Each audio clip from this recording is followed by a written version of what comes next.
profissional, você precisa saber que as 12 casas astrológicas são apenas uma peça do quebra-cabeça inteiro. Elas são tão importantes quanto os signos e os planetas. E, né, a gente tem que olhar para ele que se faltar a casa astrológica, falta a interpretação. Fica impossível você fazer uma leitura de mapa astral sem o conteúdo do que significa cada casa astrológica, porque você vai precisar de todas as informações para conseguir chegar numa interpretação correta do mapa astral da sua cliente, tá? Então, as casas astrológicas, elas são 12 divisões idênticas, que elas foram calculadas pelos povos mesopotâmicos. O primeiro povo a realmente conhecer aí, começar a observar o céu e traduzir os seus acontecimentos foram eles. Eles dividiram, né, o dia em 12 partes e eles usavam o horizonte leste, ou seja, o local do ascendente, o nascimento do sol, para determinar o começo do dia.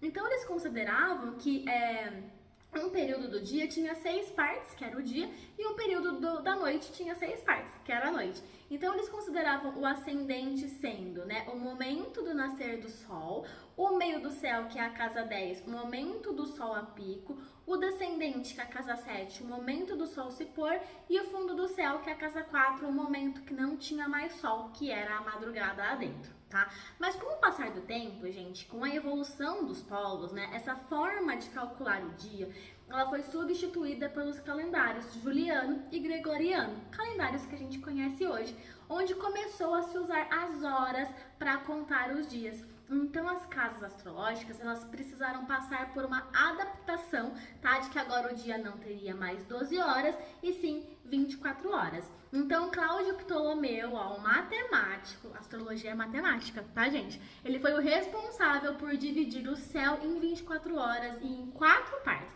Manhã, noite, manhã, tarde, noite e madrugada. Mas ele deixou algumas lacunas nos cálculos matemáticos, e aí foi no ano 1603 depois de Cristo que se criou o sistema Plácidos, que é o sistema utilizado até hoje na astrologia e que você vai encontrar configurado nos sites e nos programas de astrologia também, tá?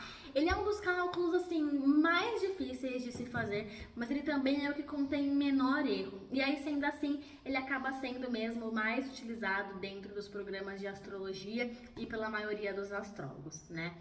Muitas pessoas que estão começando a estudar a astrologia ou que estão no início da carreira como astróloga profissional, elas acabam confundindo as casas astrológicas com os signos, porque é dentro das casas astrológicas que os signos são identificados, mas uma coisa não tem nada a ver com a outra. Já as casas astrológicas possuem um cálculo matemático por trás delas, tá? E elas têm significados completamente diferentes dos significados de cada signo, tá? Então, uma coisa, outra coisa, outra coisa. Outra coisa que, como astróloga profissional, você precisa saber é que as casas astrológicas são numeradas, guarda isso, no sentido anti-horário, ou seja, a partir da primeira casa, ela seguirá no sentido anti-horário em relação à rotação da Terra. Então, se uma pessoa nasceu durante o dia, o Sol dela muito provavelmente vai estar posicionado na parte de cima do mapa. Eu vou te mostrar daqui a pouco. Mas se uma pessoa nasceu durante a noite ou durante a madrugada, o Sol dela provavelmente vai estar posicionado na parte de baixo do mapa, tá? Além disso, as casas astrológicas, elas funcionam como cenários externos. Então, cada casa astrológica tem relação com áreas da nossa vida, onde os acontecimentos emocionais, sociais e materiais irão acontecer. E é com a sabedoria das casas astrológicas que, como astróloga, você vai saber o que acontece em cada área da vida da sua cliente, você vai descobrir como é que ela se comporta em cada assunto da vida dela, facilitando o seu trabalho e facilitando o entendimento e a confiança da sua cliente no seu trabalho, tá? Então, por todos esses motivos, é muito importante que você saiba sobre esse assunto de casas astrológicas, né? Eu preciso te dizer que existem duas separações do zodíaco que vão facilitar muito o seu entendimento e o momento em que você for fazer a interpretação do mapa astral da sua cliente, que chama divisão da roda do zodíaco.